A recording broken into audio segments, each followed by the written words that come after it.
Hello students. So as we already discussed about the physical properties of the metals and non-metals in the first video, today we are going to start the another topic which is very important for the board point of view, that is chemical properties of metal. इसमें हमें reaction देखने को मिलेंगी, ठीक है। हमने first video में बस बेसिक इंट्रोडक्शन डिस्कस किया था, जिसके अंदर हमने देखा था कि मेटल्स सोनरस होते हैं, मेटल्स हार्ड होते हैं, कुछ एक्सेप्शन देखी थी एंड नॉर्मल प्रॉपर्टीज देखी थी। उसमें हमने वैलेंसी के बारे में भी कंसेप्ट सीखा था, जैसे आयनिक बॉन्डिंग क्या होती है, we have already discuss that. But आज हम देखने वाले हैं केमिकल प्रॉपर्टीज ऑफ मेटल।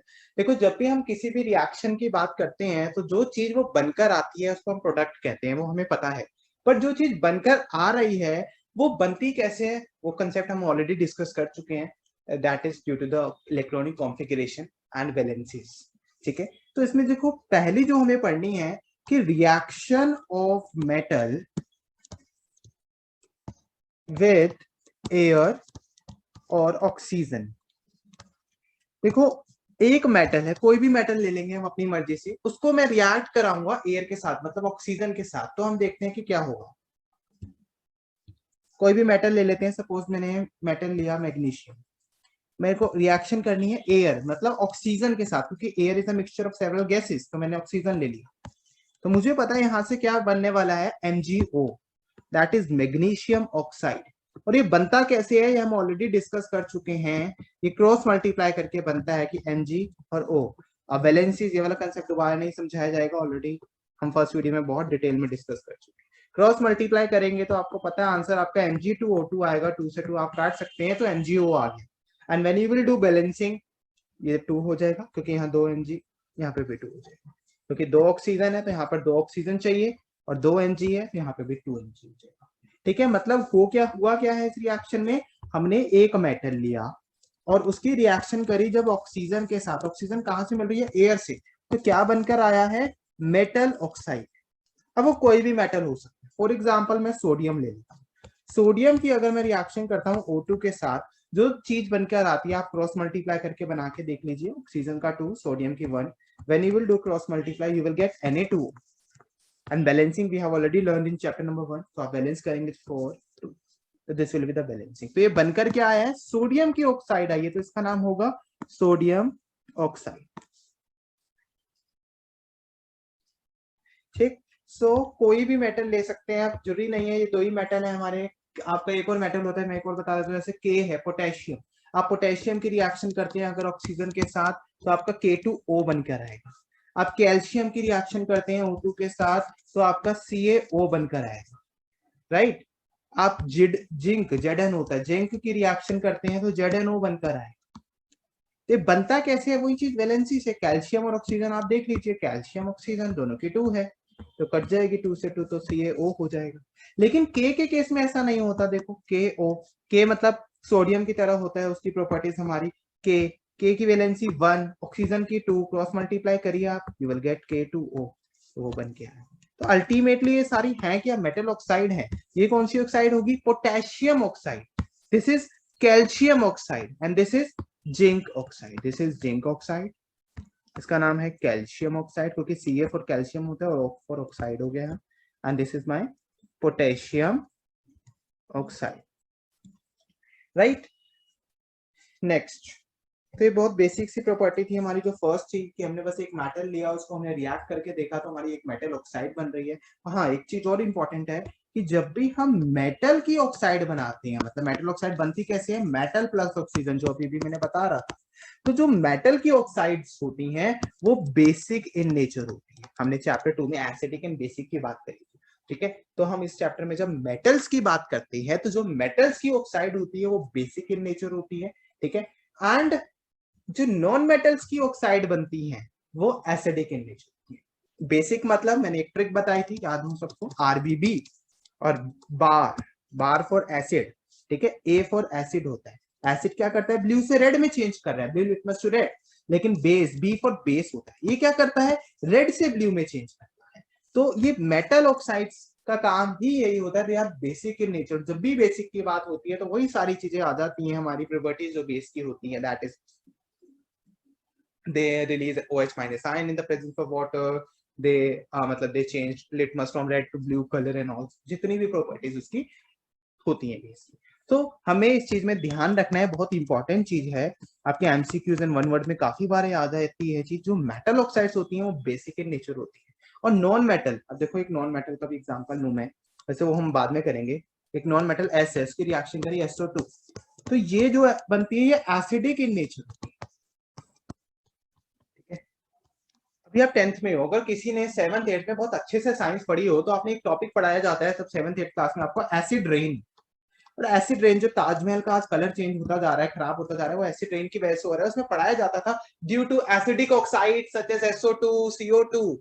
तब बच्चों को नहीं बताया जाता था कि SO2 एसिडिक क्यों है, लेकिन अब उन्हें पता चल जाना चाहिए SO2 एसिडिक क्यों है, क्योंकि एस मेरा क्या है, सल्फर। सल्फर के आप कॉन्फ़िगरेशन करते हैं 286, 6 आ रहा है लास्ट में, मैंने ट्रिक बताई थी, जब 6 आता है लास्ट में तो वो नॉन मेटल होता है। This is my non metal. तो नॉन मेटल की ऑक्साइड्स एसिडिक इन नेचर। जब हम नॉन मेटल की प्रॉपर्टीज पे आएंगे तब हम इसकी डिटेल में बात करेंगे। तो अभी हमें बस इतना ध्यान रखना है, metal plus oxygen equal to metal oxide. Second is my reaction of metal with dilute acids. मतलब कोई भी एक मेटल ले लो और उसकी रिएक्शन आपको किसके साथ करके देखनी है, एसिड के साथ। जैसे कि मैंने एक मेटल लिया Na is a metal that is sodium. Sodium की रिएक्शन में एसिड के साथ कर रहा हूँ, कोई भी एसिड, सबसे डाइल्यूट एसिड सबसे बड़ा एसिड ही हमारा यहाँ HCl होता है, ठीक है ना। इसकी जब हम रिएक्शन करते हैं तो ये हमने चैप्टर 2 में भी सीखा था थोड़ा थोड़ा, कि एक तो H2 गैस निकलेगी, ठीक है, और साथ में Na और यहाँ Cl, तो ये NaCl बन जाएगा, that is salt plus H2। ठीक है, जब क्या हो रहा है, जब हमने एक मेटल लिया और एक एसिड लिया तो क्या बनकर आ रहा है, सोल्ट प्लस H2। आप इसको दूसरे एग्जांपल से भी देखना चाहे तो देख सकते हैं। और कोई मेटल ले लेते हैं, मैग्नीशियम, मैग्नीशियम की रिएक्शन करते हैं HCl के साथ, इधर बैलेंस कर लेना 2, ठीक है। H2 तो देखो निकलेगा फिक्स है। अब बचा Mg और Cl से कुछ सोचना है, या देख लो वैलेंसी बैलेंस करके, Mg की 2 होती है, क्लोरीन की 1, क्रॉस मल्टीप्लाई करोगे तो MgCl2 आ गया, तो ये बन गया यहाँ पर। ये क्या है, magnesium chloride, this is sodium chloride, बन के आ रही है, असली में सोल्ट ही है। आप और एग्जांपल ले लो इसके, ठीक है ना, आप ले लो एल्यूमिनियम है, उसकी आप HCl के साथ रिएक्शन करेंगे तो H2 तो निकलेगा, और क्या निकलेगा, Al की सोल्ट। आप बना के देख लीजिए, इसकी वैलेंसी 3, इसकी 1, AlCl3 क्रॉस मल्टीप्लाई करके, when you will do balancing 3 है, 3 2 6 हो जाएगा, यहाँ 3 हो जाएगा, ये 6 हो जाएगा, बैलेंस करके देखो। आप और एग्जांपल ले लो, देखो एग्जांपल तो जितने मर्जी हैं, ठीक है ना, बस एक एग्जांपल किसी को समझ आ गया तो सारे उसी के तरीके से हो जाते हैं। H2 तो निकलना ही निकलना है, क्यों निकलना है, क्योंकि देखो एक मेटल है और ये क्या है, मेरा एक एसिड है। ये हमने सेम चीज यार हमने करी थी चैप्टर नंबर 2 में, when acid reacts with metal. अब मेटल रिएक्ट विद एसिड, बात तो एक ही है, एसिड विद मेटल और metal with acid, ultimate reactions are same, ठीक है। Zn प्लस HCl की रिएक्शन आ जाए तो Zn और Cl की सोल्ट बनाएंगे, Cl की 1, इसकी वैलेंसी 2, क्रॉस मल्टीप्लाई ZnCl2, तो ये क्या हो जाएगी, जिंक क्लोराइड। ये क्या है, मेरी एल्यूमिनियम क्लोराइड, ठीक है। आप आयरन की बना सकते हैं, आयरन ले लो, ठीक है, आयरन की रिएक्शन करो आप HCl के साथ, ठीक है, तो बनेगा FeCl2 plus H2, this is my iron chloride. Balance करनी पड़ेगी, देख लेना, ठीक है। आप कॉपर की ले लीजिए, हाँ ये वाली मेन है, ये अच्छी रिएक्शन आ गई यार। देखो कॉपर जो HCl के साथ होता है, अब हमें लग रहा है क्या बनना चाहिए था, CuCl2 plus H2, right, but ऐसा उस केस में नहीं होता। क्यों, एक ये एक्सेप्शन है, आप ऐसा समझ सकते हैं, जो Cu प्लस Cl2 है, Cu प्लस HCl, देखो मैं लिखता हूँ दोबारा, Cu प्लस HCl, इसकी नो रिएक्शन, ये एक एक्सेप्शन समझ सकते हैं। ऐसा इसलिए होता है क्योंकि, मतलब ये कहने का मतलब है कि जो कॉपर है, it does not react with dilute H2SO4 और डाइल्यूट HCl, मतलब इधर आप HCl ले लें एसिड, या आप एसिड H2SO4 ले लें, कोई भी एसिड ले लो, कॉपर रिएक्ट नहीं करेगा। क्यों नहीं करेगा, बिकॉज हमें पता है जो कॉपर होता है, it is even less reactive than iron, तो ये रिएक्शंस नहीं कर पाएगा। ये आपको एक एक्सेप्शन याद रखनी है, ठीक है। जो ये देखो एल्यूमिनियम है या मैग्नीशियम है या आयरन है वो रिएक्ट कर पा रहे हैं, लेकिन कॉपर, तो आयरन रिएक्ट कर पा रहा है लेकिन आयरन से भी कम रिएक्टिव होता है, copper is very least reactive H2, तो वो रिएक्ट नहीं कर पाता। आपको ये चीज ध्यान रखनी पड़ेगी, ठीक है। एक सेकेंड, यस। तो ये हमारी रिएक्शंस थी ऑफ मेटल विद एसिड। अब हम आगे चलते हैं, थर्ड पॉइंट। अब हम सीखेंगे रिएक्शन ऑफ मेटल। देखो भी मैंने जो एसिड लिया था वो HCl लिया था, अब हम उसको H2SO4 लेके भी करेंगे तो बन जाएगा, उसमें कोई नई बात नहीं है यार। देख लो मैं एक आधा बता ही देता हूँ, फिर मैं स्टार्ट करती हूँ। जैसे सोडियम है, मैं इसको एसिड H2SO4 भी ले सकता हूँ, तो क्या बन जाएगा मेरा, H2 निकल जाएगा और Na2SO4 बन जाएगा। ये कैसे बन रहा है भाई, वही चीज है, फिर से क्रॉस मल्टीप्लाई करके आप देखिएगा। Mg प्लस H2SO4, H2 अलग हो जाएगा और MgSO4 निकल जाएगा, क्योंकि दोनों की वैलेंसी 2। ठीक है, आप कोई और ले लेते हैं, एल्यूमिनियम ले लो, aluminium plus H2SO4, these are not balance reactions यार, हमें बैलेंस करनी पड़ेंगी एज पर चैप्टर 1। ये बनेगा Al2SO4 whole thrice plus H2। ठीक है, आप जिंक ले लो, अगर हम जिंक की करते हैं H2SO4 के साथ रिएक्शन तो वो बनेगी ZnSO4। जितनी मर्जी रिएक्शन अब तुम लर्न करते रहना, बट जिसने एक चीज समझ ली उसको लर्न करने की जरूरत ही नहीं। आप आयरन की लोगे तो वो बनेगी FeSO4 प्लस H2। असली में हमें लर्न क्या करना है, इसमें कुछ लर्न थोड़ा करना था, ये बना के देख लो ना, NaSO4, इसकी वैलेंसी 2, इसकी 1, क्रॉस मल्टीप्लाई यही आएगा। MgSO4, इसकी वैलेंसी 2, इसकी 2, क्रॉस मल्टीप्लाई करोगे यही आएगा। एल्यूमिनियम SO4, इसकी वैलेंसी 3, इसकी 2, क्रॉस मल्टीप्लाई कर लीजिए यही आएगा। ZnSO4, Zn और SO4, क्योंकि H2 तो निकल जाता है ना, इसकी वैलेंसी 2, 2, क्रॉस मल्टीप्लाई करो यही आएगा। आयरन SO4, क्रॉस मल्टीप्लाई कर लो इन दोनों की वैलेंसी 2, 2, यही आएगा। सो this is my these are the reactions of acid। कौन सा एसिड लिया, H2SO4, जिसको हम डाइल्यूट सल्फ्यूरिक एसिड बोलते हैं, और हमारे कंपाउंड बनते जा रहे हैं। अब थर्ड हम चालू कर रहे थे, एक सेकंड, हाँ। सो नेक्स्ट जो हम थर्ड करने चाह रहे हैं अपनी, reaction of metal with salt solution of another metal। कई बच्चों को तो यहीं से हिंट मिल जाती है, सोल्ट सॉल्यूशन, जिन्होंने चैप्टर 1 अच्छे से पढ़ा होता है। सोल्ट सॉल्यूशन एक रिएक्शन में आता था और उस रिएक्शन का नाम होता था डिस्प्लेसमेंट रिएक्शन। ठीक है, जैसे कि एक मेटल ले लो कोई A और एक सॉल्ट सॉल्यूशन ले लेते हैं, सॉल्ट सॉल्यूशन ऑफ B, ये बनता है हमारा सॉल्ट सॉल्यूशन ऑफ A, कैसे बनेगा भी बताऊंगा, प्लस मेटल ऑफ B।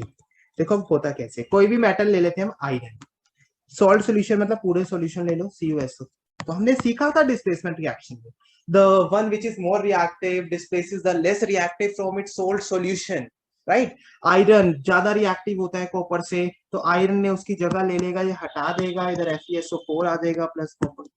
जिन्होंने चैप्टर 1 मेरे से समझा था अच्छे से डिटेल में, उनको मैंने बड़े सारे एग्जांपल दिए थे इस समझाने के लिए। Displacement, this is nothing, this is only the displacement reaction.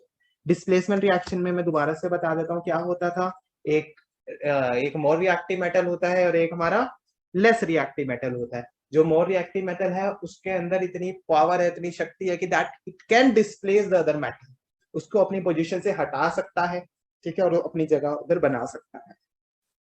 ठीक है, तो ऐसी और भी एग्जांपल होते हैं। अब जैसे मैंने अभी Fe और कॉपर का लिया, आप कोई और ले लो, सपोज Zn और कॉपर का ले लो। ठीक है, Zn ज्यादा रिएक्टिव होता है तो Zn ने इसको अपनी जगह से हटा देगा, ZnSO4 बन जाएगा प्लस कॉपर। अब कई बच्चे पूछते हैं हमें कैसे पता, चैप्टर 1 में भी पूछते थे, हमें कैसे पता चलेगा कि जो ये Zn है या जो कॉपर है विच इज मोर रिएक्टिव। तो उसकी भी कोई घबराने की दिक्कत नहीं है, अभी आगे आगे हमें इस चैप्टर में ही सीखना है। चैप्टर नंबर 3 में रिएक्टिविटी सीरीज एक टॉपिक आएगा, उसमें हमें बताया जाएगा, एक सीरीज लर्न कराई जाएगी कि कौन ज्यादा रिएक्टिव होता है, कौन ज्यादा लीस्ट रिएक्टिव होता है, उस हिसाब से हम बता सकते हैं। ठीक है, आप Zn की जगह अगर सपोज Mg ले लेते हैं, Mg प्लस ZnSO4 ले लो, चलो ठीक है। अब Mg इसको जगह हटा देगा तो क्या बना देगा, MgSO4 प्लस जो बचा हुआ Zn, ठीक है। अब कोई भी एग्जांपल ले सकते हो, इट्स अप टू यू। आप ले लो कॉपर ले लेते हैं, चलो कॉपर ले लेते हैं हम, Au या ए ले लो, AgCl के साथ ले लेते हैं, राइट। तो ये क्या बन जाएगा, CuCl2 बनेगा और Ag अलग हो जाएगा। इस केस में आप कॉपर ज्यादा रिएक्टिव है Ag से, क्योंकि Ag रिएक्टिविटी सीरीज के सबसे नीचे आता है, मैं समझाऊंगा बाद में। बट अभी क्या कर रहे हैं हम, हर रिएक्शन में कर क्या रहे हैं ultimate, that is displacement only. हम आगे वाले को इसको हटाए जा रहे हैं, देखो, ठीक है ना, बस हटाते जाओ, उसकी जगह दूसरे को लाते, that is very simple, right. और ये थर्ड हो गया हमारा। फोर्थ होता है हमारा reaction of metal with water. This is very important. कोई भी एक मेटल ले लो, उसकी वाटर के साथ रिएक्शन करो। तो जैसे मैं एक सोडियम है, सोडियम की वाटर के साथ करूंगा, सोडियम प्लस वाटर, वाटर मतलब H2O, तो देखो H2 गैस तो निकलेगी और एक सॉल्ट बनेगी, ठीक है। वो सॉल्ट असली में है, वो बेस बनता है Na और OH। आप कोई और ले लो, चलो K प्लस H2, बैलेंस नहीं कर रहा हूं मैं, balance depends it's up to you now. K और OH और H2 अलग। बेस में हमने सीखा था ना OH होता है पहचान, तो बस वो OH ऐड करते जाएंगे, मतलब OH के साथ आप बॉन्डिंग बना के देखोगे, जैसे कि मैंने कैसे किया, मेरे को कैसे पता चला NaOH बेस बनेगा, मुझे पता है। तो Na और OH दोनों की वैलेंसी 1 होती है, क्रॉस मल्टीप्लाई किया तो आंसर NaOH आया। K और OH का कैसे पता चला मुझे, KOH है, दोनों की वैलेंसी 1 होती है, क्रॉस मल्टीप्लाई किया, KOH है। लेकिन अब मैं क्या करने वाला हूँ, देखना, मैं कंपाउंड चेंज अगर कर दूंगा, अगर मैं K ना लेके अगर Mg ले लूंगा तो मैं आंसर अलग लिख दूंगा। देखो Mg प्लस H2O मैंने लिखा, तो मैं आंसर लिख दूंगा MgOH होल्ड वाइज। अरे ये कैसे आ गया, फिर से वही चीज है, बनेगा कैसे, Mg और OH, इसकी वैलेंसी 2, इसकी 1, क्रॉस मल्टीप्लाई करोगे। तो देखो कोई भी रिएक्शन आते हैं, अगर आपको एक ट्रिक याद है कि बनना कैसे है, तो सारी इजीली हो जाएंगी, क्योंकि इतनी सारी रिएक्शन कोई भी इंसान लर्न नहीं कर सकता। अगर कोई कर सकता है तो बहुत अच्छी बात है, वो कर ले अपने लिए, है ना, कितनी करेगा। सो हमें ट्रिक याद रखनी है कि ये सोडियम है, ठीक है। सोडियम नहीं, ऐसे लर्न नहीं करना, एक मेटल है, ऐसे लर्न करते हैं। कोई भी वाटर के साथ अगर मेटल रिएक्ट करेगा तो वो बेस बनाएगा, और H2 तो निकलेगा ही निकलेगा, ऐसे लर्न करते हैं। बेस मतलब OH के साथ उसकी हम बॉन्डिंग बना के देखेंगे क्या बन के आ रहा है, फाइन। और भी एग्जांपल लेते हैं अभी इसके। तो देखो इसमें ना जो हमारा reaction of metal with water होता है, बेसिकली हम इसमें दो केसेस लेके चलते हैं। फर्स्ट केस लेते हैं, when metal reacts with water, जो अभी भी मैंने समझाया, they form base and H2 gas is liberated मतलब निकलती है, released। जैसे कि अभी मैंने इतने सारे एग्जांपल दिए, देखो सोडियम का दिया था, मैं बैलेंस करके लिख देता हूँ। वाटर के साथ जो मैंने एग्जांपल दिया था वो आया था NaOH, ने पीछे सिखा दिया कैसे बनता है, और H2 गैस निकलती है, ठीक है। और एग्जांपल ले लो, पोटेशियम का ले लो, 2H2O प्लस H2, ठीक है। अब आप मैग्नीशियम का ले लो, magnesium plus H2O equals to MgOH whole twice plus H2, ठीक है। इसकी बैलेंस यहाँ पे 2 लगेगा। कैल्शियम का ले लो तो यहाँ 2 आएगा।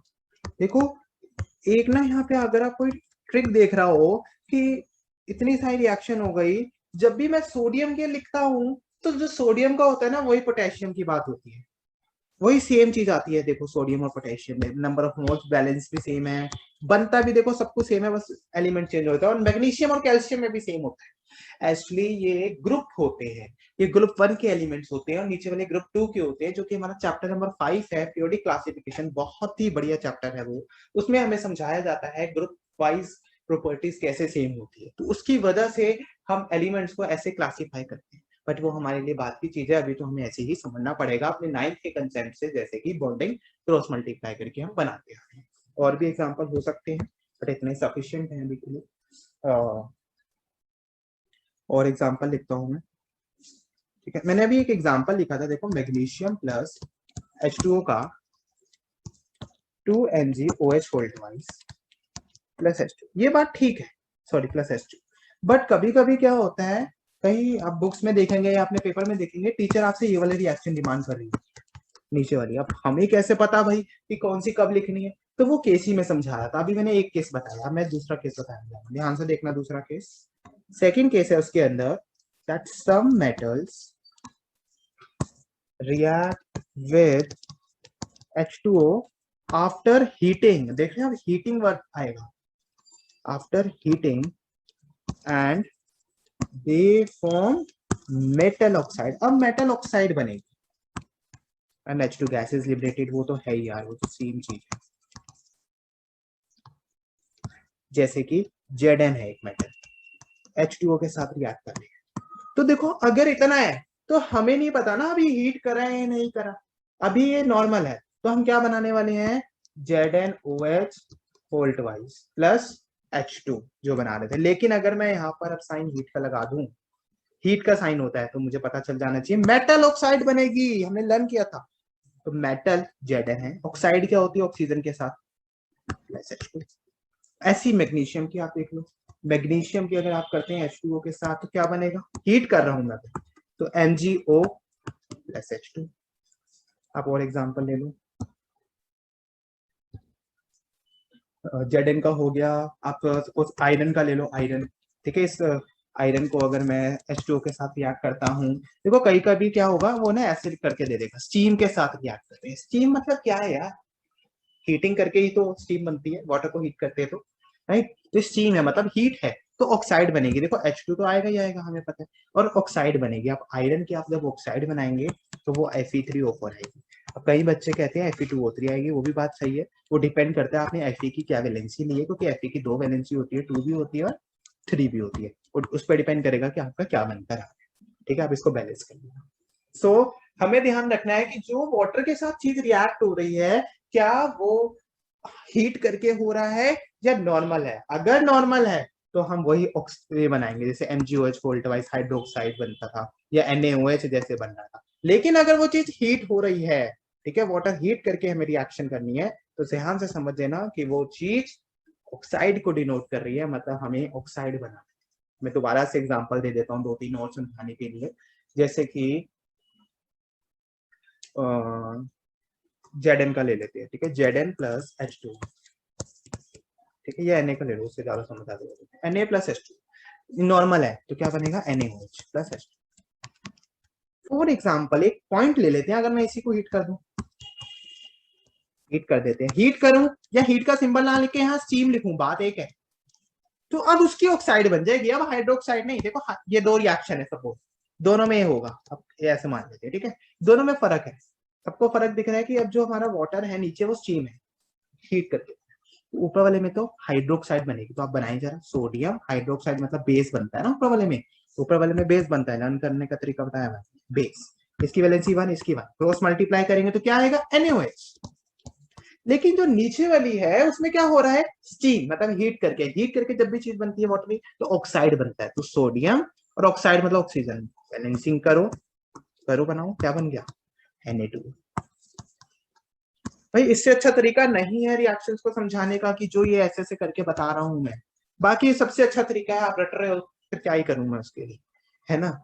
बनाना का तरीका ये होता है और कभी गलत इससे होती ही नहीं, ठीक, कितनी मर्जी बड़ी रिएक्शन आ जाए, देखो 1% होगा वो इससे ना बने, 99.9% सारी रिएक्शन 99% इसी तरीके से बनती है हमारी केमिस्ट्री में।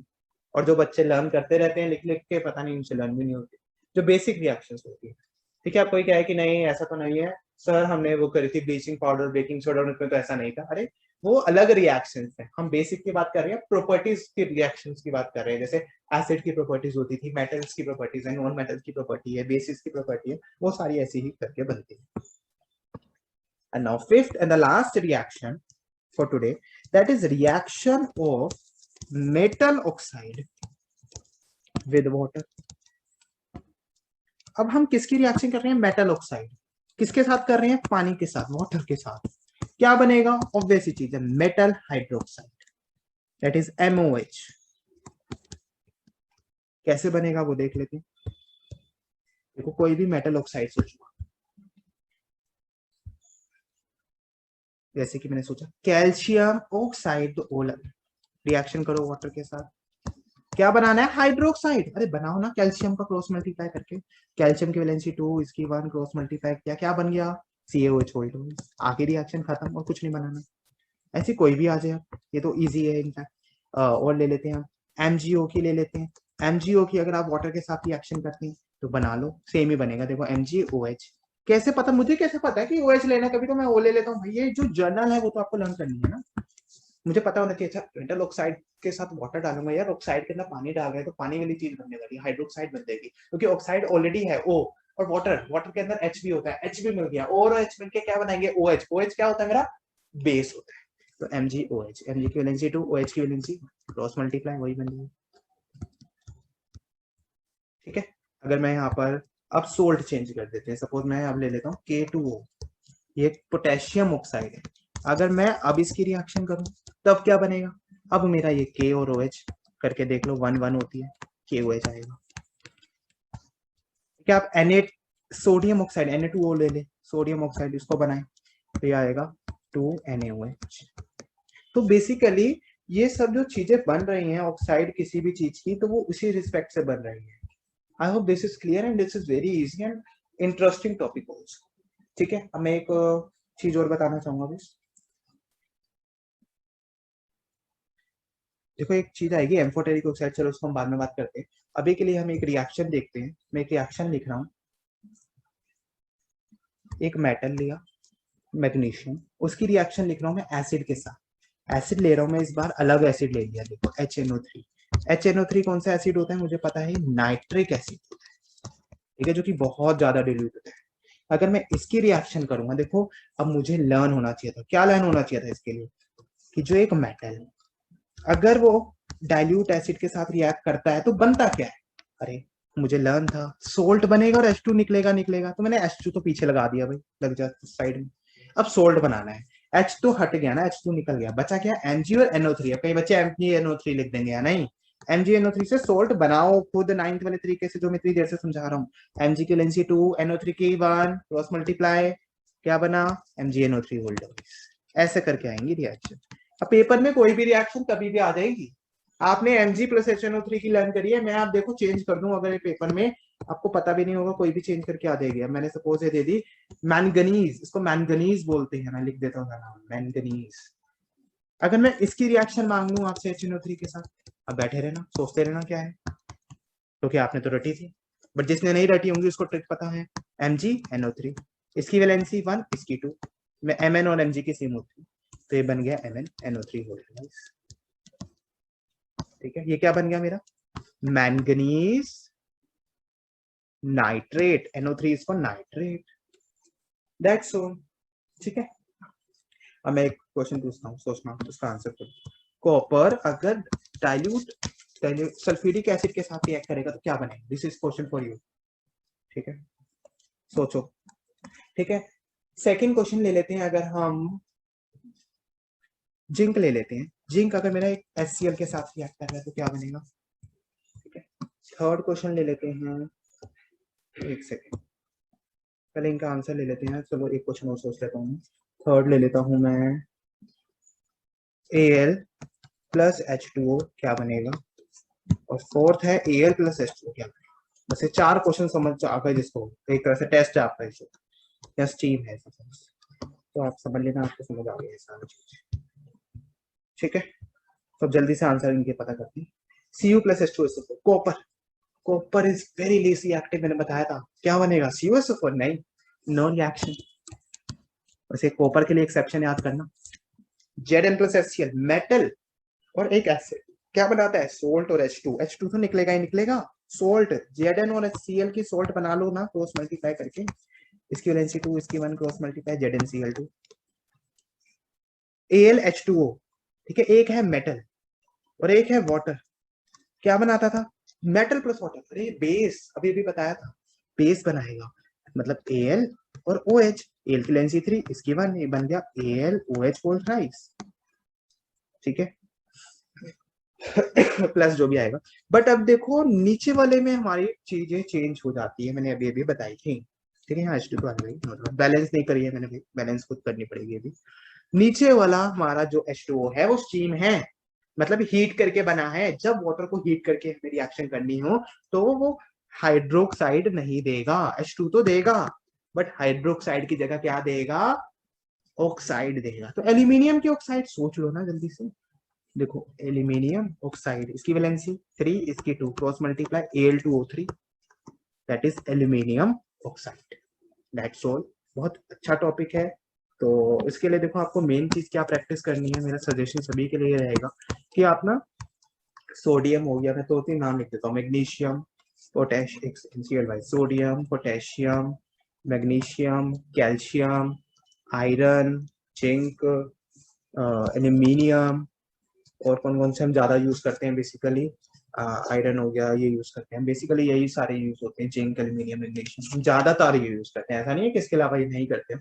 इन सब की आप ना सोल्ट बना के देख लो, प्रैक्टिस जो आपकी 9th में करी थी, 9th में आपने एक टेबल सीखी होगी चैप्टर 3 में, जो मैं जैसे बता रहा हूँ, खोलो तो इनकी आप सोल्ट सबके साथ बनाओ, इनकी ऑक्साइड के साथ भी रिएक्शन करके देख लो, क्योंकि हर बार वही यूज होना है, जिस कभी कभी तो तुम्हें बनाना भी नहीं पड़ेगा, मुझे बनाने की जरूरत नहीं है, मुझे टिप्स पे लर्न है, मैं बस आपको समझाने के लिए बता रहा हूँ। ऑक्साइड के साथ बना के देख लो इन सबकी रिएक्शन, ठीक है।